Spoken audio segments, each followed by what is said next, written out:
And we're back, and we are going to be discussing the blend tool in Adobe Illustrator. So, a lot of times you may want to morph shapes and or attributes from one shape to the next, and you can do that using the blend tool.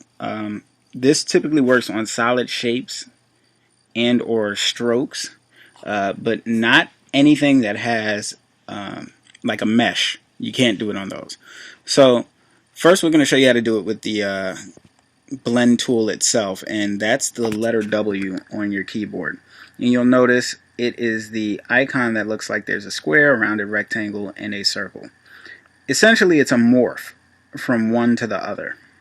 And what I'm going to show you is a simple change, and then I'm going to show you a more complex change. So let's duplicate the shapes that are on the stage, and you can actually change your shapes if you have some other idea of shapes that you want to put on the stage. You can do that as well. If you don't know how to create the shapes, there's a tutorial on that, so be sure to check that one out. But here we go. We will utilize our blend tool. Again, shortcut key is W. If you look on your tools panel, it's 1, 2, 3, 4, 5, 6, 7, 8, 9, 10, 11 down, which means it's the 22nd icon if you're in the single column layout, or in the 11th actual row in the second column. So what you do with this is it's real simple.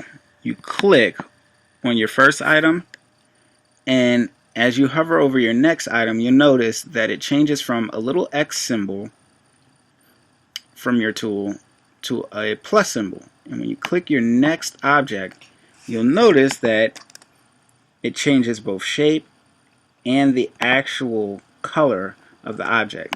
Now, you can always isolate your object by double clicking on the actual blend itself, and it will bring you into the isolation area.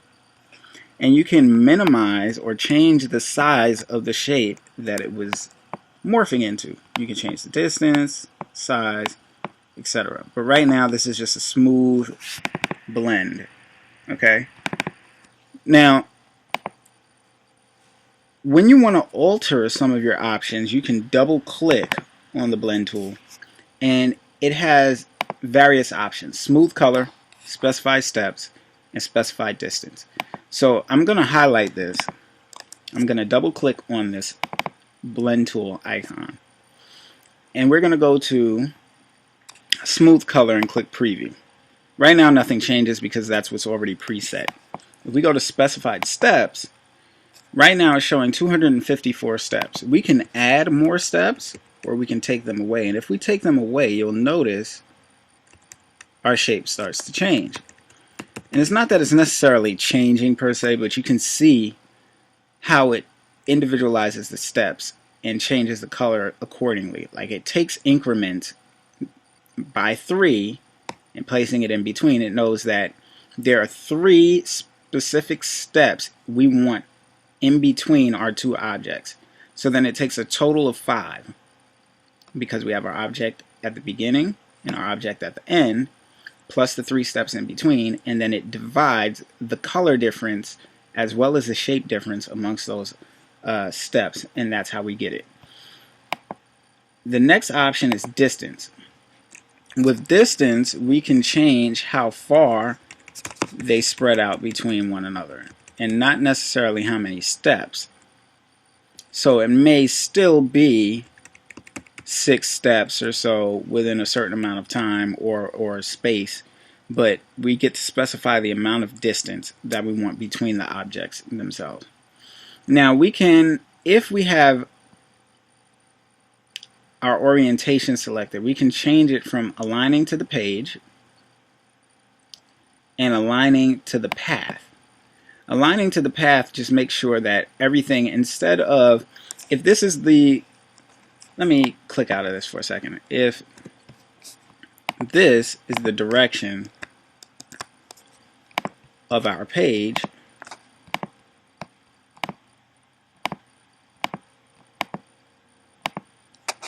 from left to right, then if we were to align to page, everything is just going to stay as it is oriented from left to right. For instance, let's select this again, double click the blend tool, align the page, and click OK. And I'm going to add a point in here and just spread it out. And you'll notice that no matter how high I go with this, the shape is still in its regular positioning, although it's arcing over this path. Now, if I were to select this again, double click on the blend tool, and I were to click align to path, click preview, you'll notice that it now twists along the shape of the path. So the path is seen as a straight line. So whatever the perpendicular area of the point where the shape is, that's where it will align to on that path. Okay? Now, you don't necessarily have to stick to just two objects, and you don't necessarily have to just go with two colors or one color. You can keep it simple, or you can make it very complex. And what we're going to do is show you how going from 1 to 2 to 3 is the same as the original. So you click your first object, you click your second, and then you can click your third to add that one in.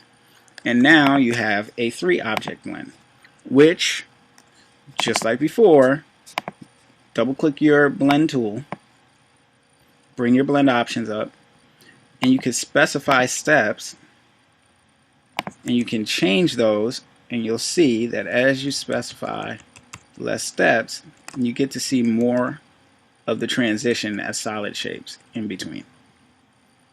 And then you can click OK. Remember, your orient to path and to page is still the same.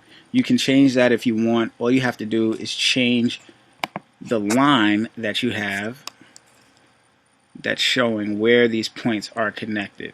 So the line segment that governs your blend, you can change that. And then with that, go back into your blend options, click your preview so you can see it change, and then click align the path, and you'll see it change accordingly. Now, this is how you're using the blend tool to do these, but you can also go to object, blend, and you can release to get rid of the actual blend. This will give you your spline, and it will give you your shapes again. But let's go back. If we were to go to object and blend, you'll also notice that you can expand it. And when you expand, you get your individual shapes. You can double click to enter the expansion. It isolates it, so you can select the shapes. You can delete, move them around, whatever you want to do. You can also expand it without going into that option. Go to object and expand, and you can expand again.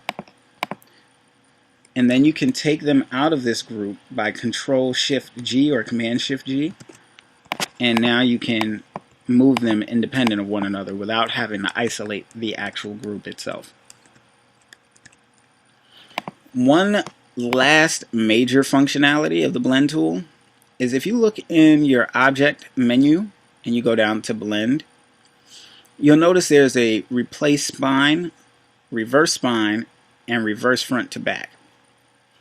Essentially, replace spine and reverse spine takes your line segment and allows you to use, let's say we have this as our line segment that we want this shape to adhere to. We would highlight this line segment and we would highlight our current blend. We would go to object, blend, and replace spine, and now you'll see the shape is of our new spine. It's not our old organic one where it's sloped. This is now an angular geometric spine.